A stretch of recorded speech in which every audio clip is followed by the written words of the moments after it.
Parece que ya está decidido que Europa va a aumentar su gasto militar. Todos los gobiernos ya están aprobándolo, están comunicándolo a sus ciudadanos. Aquí la clave, por lo menos vista desde una economía, es no si se va a aumentar el gasto, sino en qué. La clave es desarrollar una industria militar propia. No tiene sentido que dejemos de tener relación con Donald Trump y con Estados Unidos y acabemos comprándoles las armas a ellos. Y cuando vayamos a desarrollar esa industria, lo que tiene sentido es que sea un proyecto europeo.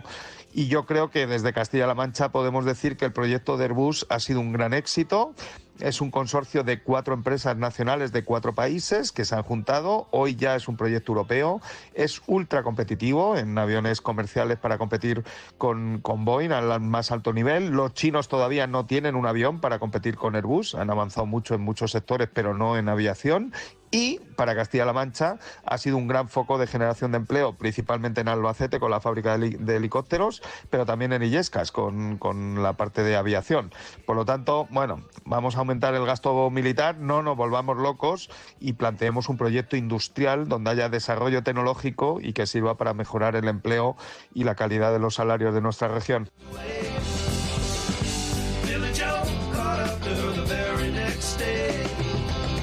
Bueno, pues nos la pone muy bien en suerte esta semana José Carlos Díez en relación con el rearme europeo, los gastos en defensa y bueno, la mirada castellano-manchega también por esas infraestructuras de Airbus, tanto en Albacete como en la provincia de Toledo, en Illescas en concreto. Así que, bueno, por esa línea vamos a empezar. Saludo ya a Juan Luis Manfredi. ¿Cómo estás, Juan Luis? Buenas noches. ¿Qué tal? Muy buenas noches. Aquí estamos escuchando a ver si podemos sacar alguna conclusión de esta incertidumbre que nos rodea. Un tablero complicadísimo. Me estaba acordando, espera que salude primero a Pedro Antonio Morejón. Pedro Antonio, buenas noches. ¿Qué tal? Buenas noches. La verdad es que es increíble que estemos hablando de estos temas que hasta hace nada eran casi top secret, sí, y ahora pues están no sé, en el escaparate, ¿no? Como tema, como nuevo paradigma que tenemos en Europa. Os decía que sí, no sé si habéis sido fans o sois, yo es que siempre que la reponen la veo y me puedo ver todas las temporadas y todas las veces que la pongan la veo. De Big Bang Theory, que me parece sencillamente maravilloso, y ese tablero, cuando estaba pensando en la complicación del tablero, estaba pensando en Sheldon Cooper empeñado en jugar en ese tablero de ajedrez tridimensional, con sus compañeros, todos listísimos ellos, con carreras y gente muy inteligente, y decía, ese tablero 3D, pues ese tablero 3D es el que tenemos aproximadamente ahora, que es tremendo, es tremendo. Tú me sugerías un sonido de Trump sobre Groenlandia en la charla con Mark Rutte, el preboste, el jefe de la OTAN ahora mismo, pero he buscado uno más fresco, Juan Luis, de esta pasada madrugada. Creo que iba de viaje Donald Trump y hablando con los corresponsales que siguen sus viajes. Bueno, pues él confirmaba el anuncio de que mañana, martes, va a hablar con Putin. I'll be speaking to President Putin on Tuesday, and a lot of work's been done over the weekend. Hablaré con el presidente Putin mañana martes. Él dice que bueno, que cree que lo tiene bien enfocado y que es optimista en relación con lo que pueda suceder. Hemos visto desde luego al presidente ruso poner todo tipo de pegas y de líneas rojas. ¿Cómo nos tomamos ese encuentro de mañana, Juan Luis? Pues la verdad es que, bueno, lo primero que tenemos que definir es qué es un plan de paz, ¿no? Esto sería lo primero de lo que tenemos que hablar, ¿no? Porque ya sabemos que Trump es muchas cosas, pero sobre todo es un excelente emprendedor de sí mismo y va contando sus noticias como si fueran ciertas y fueran hechos veraces y duraderos, ¿no?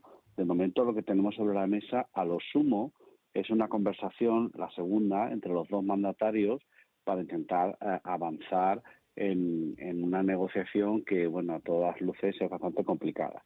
¿Por qué es complicada? Pues mira, en primer lugar, porque no tenemos claro cuáles son las condiciones, porque no sabemos si Putin va a aceptar esos primeros 30 días, esos días iniciales, para poder bueno, pues concretar un poquito cómo se va a repartir el territorio.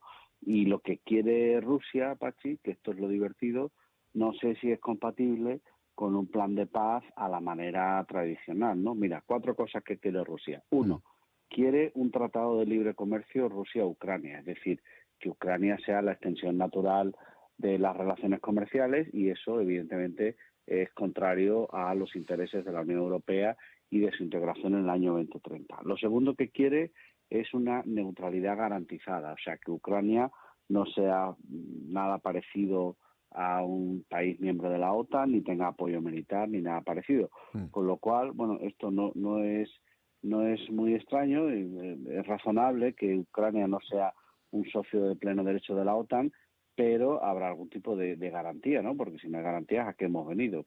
La tercera clave es que Rusia no va a renunciar, lo puedes llamar como quieras, al territorio, 20% de Ucrania, que va el Donbass, el Lugansk y Crimea, o al menos esto que llamamos servidumbre de paso. Ahí va a mandar Rusia, ya lo puedes llamar tú como tú quieras, pero la soberanía ucraniana en esas 3 provincias está perdida. Y lo cuarto es que, cuarto elemento quiero decir, son los gasoductos que puedan salir por Crimea con toda naturalidad hacia ahí al Mar Negro, Turquía, y que se pueda vender hacia otros sitios. Por tanto, ese es el punto de partida de Putin. Eso es lo que va a complicar muchísimo las negociaciones, y me he dejado para el final el quinto y último, Pachi, ¿lo quieres saber? Sí. ¿A qué escenario quieres volver? ¿A Crimea 2014 o al 23 de febrero de 2022? Claro. Porque este plan de paz, ¿a qué corresponde? ¿A la agresión del 22 o a la ocupación de Crimea? Ahí te lo dejo. Claro. Pero escucha, no, déjame algún apunte porque nos lo pone también muy en relación con la primera cuestión que podemos abordar con Pedro Antonio. Esa pregunta, que no sé si era más retórica que otra cosa, que te formulabas a ti mismo de ¿va a haber rearme europeo? Esto, ¿qué pautas, qué parámetros puede seguir o va a seguir? Bueno, esta es la buena pregunta. ¿Europeo o de la Unión Europea? Claro. ¿Europeo o de los Estados europeos? Porque dentro de la Unión Europea hay muchas Europas, y dentro de Europa hay unos países que son miembros de la Unión Europea y otros que no. Entonces, bueno, yo creo que no es fácil definir o utilizar el adjetivo europeo para definir el proceso que estamos viendo, pero lo que sí que vemos, para mí, yo creo que la clave fundamental es que Alemania ha roto su rigidez mental, por fin ha entendido que endeudarse, con permiso de Pedro Antonio siempre, es correcto si uno lo puede pagar. Si uno lo puede pagar. Si no lo puede pagar es incorrecto siempre. Y esa ruptura de la rigidez mental va a permitir que Alemania avance en una dirección muy concreta. Estos días las empresas alemanas industriales de industria pesada ya apuntaban que podían dejar de hacer coches para empezar a hacer lo que correspondiera, seguramente tanques, ¿no? La segunda clave de este rearme europeo es que ya tenemos a los socios que van a poner todas las piedras imaginables en el camino. Tengo 2 en la cabeza, Hungría y Eslovaquia, pero hay alguno más. Sí. Y la tercera clave para discutir sobre el rearme europeo es qué definimos o cómo o qué vamos a incorporar a esa idea de rearme. Ya sabes que yo no suelo hablar mucho de política española, pero aquí tengo que hacer 2 apuntes. Primero, que la velocidad de España no es la esperada ni la deseada, estamos a la cola y hay que ponerse las pilas, porque no podemos reclamar voz y autoridad en una nueva Europa post-transatlántica si estamos en el furgón de cola. Y lo segundo, España está jugando una carta que yo creo que no le va a salir demasiado bien, pero ahí lo está haciendo, que es incorporar al concepto gasto en defensa otros conceptos que seguramente corresponden a política interior, a migraciones, a desinformación. Bueno, pues está complicado que eso se pueda considerar gasto en defensa y tenga el valor que realmente los socios europeos nos van a pedir. Sí. Necesitamos impartir alguna doctrina adicional, necesitamos explicar a la opinión pública que el apoyo social a Ucrania está muy bien, pero el gasto no se corresponde con este apoyo. Así que sí. o incrementamos las partidas o difícilmente vamos a poder defender nuestros valores europeos. Sí, yo las explicaciones que le he escuchado hasta ahora al presidente del Gobierno, sin decir que no lleve razón en todos esos otros conceptos a los que tú te referías, Juan Luis, sonaba un poco más a necesidad de imponer relato que otra cuestión. Pero bueno, con esto vamos a continuar para saber qué podemos hacer o qué podemos esperar a este respecto. Así que la cortina musical de Pedro Antonio Morejón.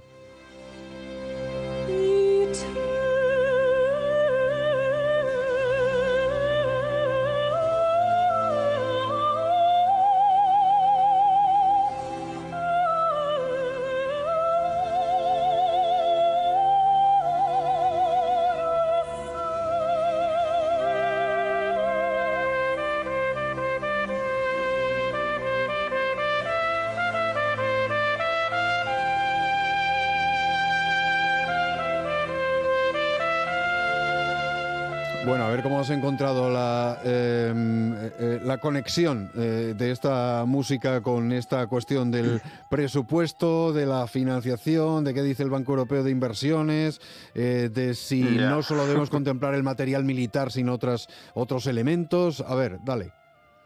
Bueno, vamos a ver. Esto es el ejemplo perfecto de lo que sería el equilibrio. La voz maravillosa de Kathleen Battle con la trompeta genial de Winston Marsalis en esa obra te plantea ese reto que tenemos en Europa de encontrar cómo conseguir el equilibrio entre, por una parte, hablar de paz y luego rearmarse. Segundo, saber que tenemos que incrementar los gastos, pero sabiendo que Europa ha tenido siempre el paradigma del bienestar ahí colocado en el frente, y nos ha aparecido un nuevo paradigma, que es el paradigma de la seguridad. Claro, un paradigma es algo que todo el mundo acepta sin controversia, pero eso no nos ocurre en España. Ocurre en Europa, ha pasado, y además vertiginosamente, y aquí estamos todavía con discusión interna de cómo gestionarlo. Y me lo llevo al ámbito económico. Y en el ámbito económico, cuando intentas cuadrar ese círculo de cómo conseguir no restar ese escenario de bienestar que disfrutamos, pero sabiendo que nos tenemos que gastar un pastizal en defensa. Y ahora la propuesta que está sobre la mesa más viable es la siguiente. Una, tenemos que seguir endeudándonos hasta las cejas. Tampoco hay que asustarse, que Juan Luis no piense que yo soy un opositor ferviente. Fíjate, Estados Unidos tiene una deuda pública del 120 y tantos del PIB. Japón del 250% del PIB. Y son dos grandes potencias. Bueno, pues en Europa estamos en el 90% de nuestro PIB europeo y España un poquito más, el 105%. Es decir, lo cierto es que tenemos la mochila llena de piedras de deuda. ¿Pero tenemos margen para endeudarnos? Bueno, pues hay que conseguir un mayor margen para endeudarse. Siguiente. La palabra que siempre me da un poco de miedo poner sobre la mesa, pero es la realidad. Aparecerán impuestos. Ajá. Esto hay que pagarlo. Te tienes que endeudar, pero no es suficiente. Dentro de unos días, el próximo miércoles, se presenta, creo, el libro blanco militar. Y el organismo fiscal europeo, como no está IREF, pero un poquito menos organizado, ha planteado un nuevo impuesto, pero que no genera ningún problema social porque es un nuevo impuesto a los ultra ricos, a los que ganan cifras que se me escapan de la cabeza, pero que con un pequeño 2 o 3% podría recaudarse, y eso está medido por esta organización de la Comisión Europea, pues en torno a los 67 y 120.000 millones de euros al año, que vendría a ser como la mitad de lo que Europa necesita para darle ese empujón financiero que complemente el endeudamiento. Entonces, tenemos un endeudamiento que se intenta que haya una cierta liderazgo por parte de Alemania, sobre todo, que lo apoye para que el sistema financiero nos permita endeudarnos más de lo que ya estamos. 2, un componente impositivo fiscal que ahí aparece. Y 3, y esa es donde estaba la gestión, ver si podemos defender a ultranza nuestros gastos sociales, en los que el ciudadano es muy sensible, pero es muy sensible, para encajar todas estas piezas.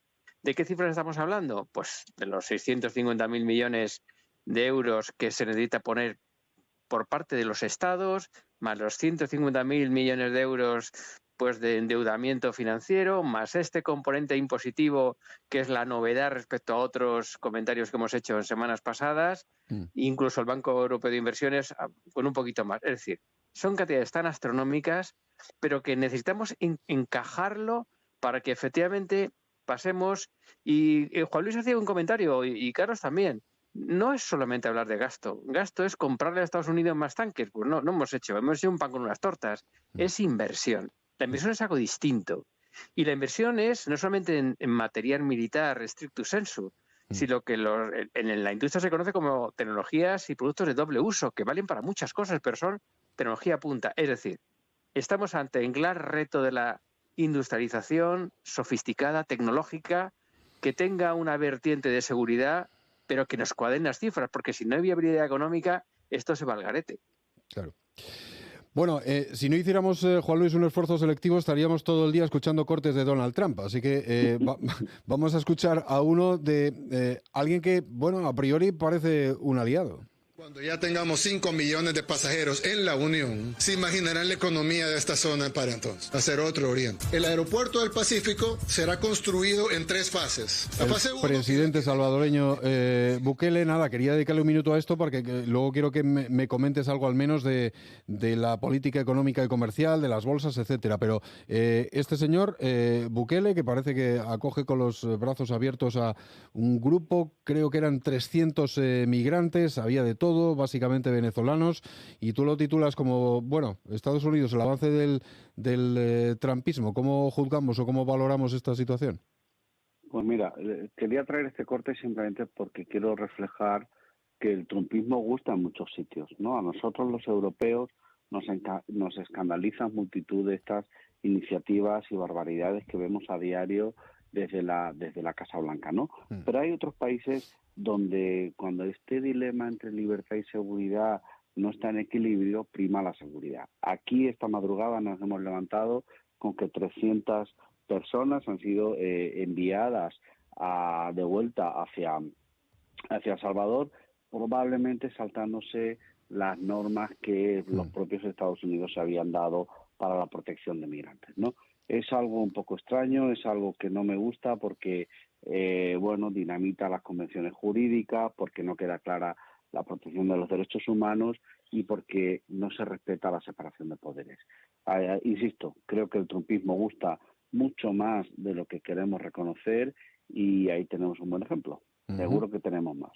Oye, por ponerle plataforma para el siguiente comentario a Pedro Antonio, esto de la bolsa, ¿qué lectura le hacemos? Porque, claro, los que no entendemos de esto, y en los parqués las cosas también son muy complicadas para hacer interpretaciones, desde luego la bolsa ha sido un auténtico tío vivo en los últimos días. La verdad es que sí, ya anunciábamos en cuanto ganó el presidente Trump que una de las claves de su mandato iba a estar en la gestión del conflicto de interés, ¿no? Porque él, al fin y al cabo, es un empresario con amigos, con inversiones, con financiación muy concreta, y lo que encontramos es que esos empresarios que le auparon, sobre todo el equipo, ¿no? Los criptobros estos que tan particulares son, pues empiezan a estar un poco mosqueados, ¿no? Porque evidentemente, y Pedro Antonio lo va a explicar mejor que yo, esta errática política de ahora pongo aranceles, ahora los quito, ahora sube el stock, ahora baja, ahora etcétera, lo que genera es incertidumbre y miedo. Y cuando hay miedo, pues la bolsa tiembla, ¿no? Ahora mismo el Standard & Poor's está bajo mínimos y el Nasdaq ha perdido el 4%. Es una mala noticia para quienes piensan o compran esa mercancía averiada que es pongamos aranceles, contratamos robots como la semana pasada y la economía norteamericana irá como un tiro. Esto no funciona así, ¿no? Lo cierto es que la política errática tiene problemas, genera problemas serios y si existen estos animal spirits, que seguro que Pedro Antonio de esto nos lo va a explicar mejor que yo, pues el animal spirit ahora mismo de la economía norteamericana es que vamos caminos de la recesión, problemas muy, muy serios en la evolución de la bolsa y problemas muy, muy serios en cómo el consumidor norteamericano está guardándose el dinerito porque no sabemos lo que viene. He oído recesión y me ha sonado mentalmente la música de cuando aparecía Darth Vader en la Guerra de las Galaxias. Pero Pedro Antonio tenía ahí un reto de sus apuntes estratégicos. Me quedo con una frase. Digo, a ver si eres capaz, y no tengo dudas de tus capacidades. Dice, vamos a explicar la interrelación entre aranceles, inflación, intereses, demanda y crecimiento, y todo en apenas unos minutos. Tic-tac, empieza a correr el reloj. Qué malo es. Bueno, el arancel pretende desviar el comercio y como mucho incrementar la inflación del país que los impone. Pero lo cierto es que no provoca eso, porque lo que provoca es una disminución de la demanda. Un producto que sube de precio, mi vino me cuesta el doble y no lo compro. Y cuando disminuye la demanda, que es el componente básico del crecimiento del nivel de renta, curiosamente pues el PIB se ve afectado, con lo cual tenemos un PIB con tendencia a la baja, que no es lo previsto. Si ese PIB que va hacia abajo resulta que no lo compensas de alguna manera, tienes que eliminar gasto. ¿Tienes que eliminar gasto? ¿De dónde? Gasto social. Lo que les encanta a Estados Unidos, ir metiendo esa hoz para rebajar gastos sociales como sea. Sobre todo porque tienen el compromiso de rebajar impuestos. Cualquier mandatario sabe que el impuesto es una palabra que no gusta al ciudadano y ha prometido una potente rebaja de impuestos. Cuidado. La prometieron en 2017 y le caducan en 2025. Necesitan ahorrar una barbaridad de dinero, de millones de dólares, para conseguir no subir la presión fiscal en Estados Unidos. Y ahí dice, bueno, pues ya está, como no vamos a tener dinero, que nos lo paguen los terceros, pagándonos los impuestos que entrarán en las arcas del Tesoro norteamericano cuando el producto europeo entre en la frontera de Estados Unidos. Es decir, el arancel es como esa palanca que pretende utilizar Donald Trump para mover la economía, sin darse cuenta que la historia es tozuda y que en todas las experiencias que ha habido algo parecido, lo cierto es que el movimiento que se produce es que la gran bola del PIB empieza a caer y empieza a parar una palabra que hasta hace 6 meses o 3 meses era inexistente. Recesión en Estados Unidos, que acaba el año creciendo al 3,2%, creando empleo en cientos de miles de millones de ciudadanos norteamericanos. Algo incomprensible. Ha aparecido una palabra que sí que da miedo. Fíjate, Juan Luis me recordó el otro día una cantidad de eventos históricos que nos podrían hacer reaccionar. Pero cuando aparece la palabra miedo, algo ocurre. El miedo es una fuerza tremenda. Y yo creo que en pocas semanas hemos percibido el efecto que puede tener una toma de medidas inconexa, anárquica, cuando en la economía todo tiene que ser certidumbre y orden. No hay cosa que dé más miedo al capital y a la economía que es la incertidumbre, en no poder tomar decisiones. Y ahora mismo estamos todos un poco paralizados, entre ellos los grandes empresarios norteamericanos, porque no saben qué va a ocurrir mañana. No lo sabemos nosotros. No sé si alguien lo llega a saber. Es decir, todas esas palabrejas que te ponía no han sido en 3 minutos, no sé si ha parado ya el tic-tac, pero bueno, lo he intentado. Está muy bien. Yo y siempre insisto porque me encantó la frase, esta no se la oía algún economista, yo creo, lo de no hay nada más miedoso que $1 millón. Y efectivamente, pues, o si no recurrimos, que era de Santa Teresa, Juan Luis, Pedro Antonio, lo de en tiempos de dificultad o de tribulación, no hacer mudanza, ¿no? Bueno, pues sí. Si efectivamente tengo tiempo de tribulación y tengo $1 millón en la caja fuerte, pues ahí se van a quedar de momento en la caja fuerte, es verdad, todos quietos y a ver si escampa, ¿no? En fin. Bueno, venga, pues lo último, la recomendación cultural de esta semana, el último narco. I remember being at a gym when all of a sudden news comes on the screen and I stopped. I said, oh my God, they've got Kiki. Kiki always wanted to do the right thing. At 18, he wanted to be an FBI agent. Was one of the guys that you would want on your team. Que tiene que ver, Juan Luis, con una de las batallas que plantea el presidente norteamericano, esto de la guerra contra las drogas. Desde luego, mirando o pronunciando la palabra fentanilo, miraba al sur y miraba al norte. Totalmente, ¿no? Y esta es una miniserie basada en un hecho real, que es el asesinato, la desaparición de la agente de la DEA, Kiki Camarena, y la traigo esta semana porque acaban de detener otra vez a Caro Quintero, que le llamaban el narco de los narcos, porque fue capaz de construir todo un cártel en Guadalajara y fíjate, estamos hablando de que hace 40 años vendía 8.000 toneladas de marihuana. Tú imagínate la capacidad que tiene eso de impactar en la economía, en la salud pública y en todas las relaciones México-Estados Unidos. Hoy este problema de la droga no ha cesado, todo lo contrario, está en mitad de la conversación, está en la clave de lo que Trump presiona a Sheinbaum para que le haga caso básicamente, y si no, aranceles, y por eso la recomiendo. Se ve en un suspiro, y de verdad que es una visión muy, muy interesante de cómo funcionan el mundo del narcotráfico en México. Bueno, pues casi que hemos llegado al final. Me he dejado fuera y no ha salido la palabra Groenlandia, que ha habido allí elecciones y el triunfo de un partido, no sé si tú sabes algo más, Juan Luis, aunque nos queda nada un minuto, de un partido independentista pero posibilista, por así decirlo, ¿no? Sí, te doy un titular rápido. Groenlandia, lo que quiere Donald Trump no es anexionarse Groenlandia a las bravas. Lo que quiere es generar un malestar para que esos partidos que están partidarios de una relación distinta con Dinamarca y por tanto posibilista, bueno, pues se acerquen a Trump, y ahí ya veremos después qué partido estamos jugando. Por cierto, ganó el Betis y el Atleti, tampoco has dicho nada de esto. Sí, bueno, y a ti te interesa especialmente porque ganó el Sánchez Pizjuán, claro. Esto yo me alegro por ti, Pachi. Mi corazón es bético. Ya. Bueno. Venga, pues bien está. Aquí lo vamos a dejar. Gracias un lunes más por acompañarnos, Juan Luis Manfredi y Pedro Antonio Morejón, en este ratito de radio, en la radio de Castilla-La Mancha. Es un placer escucharos. Gracias, un abrazo y buena semana. Gracias. Venga, un abrazo. Chao.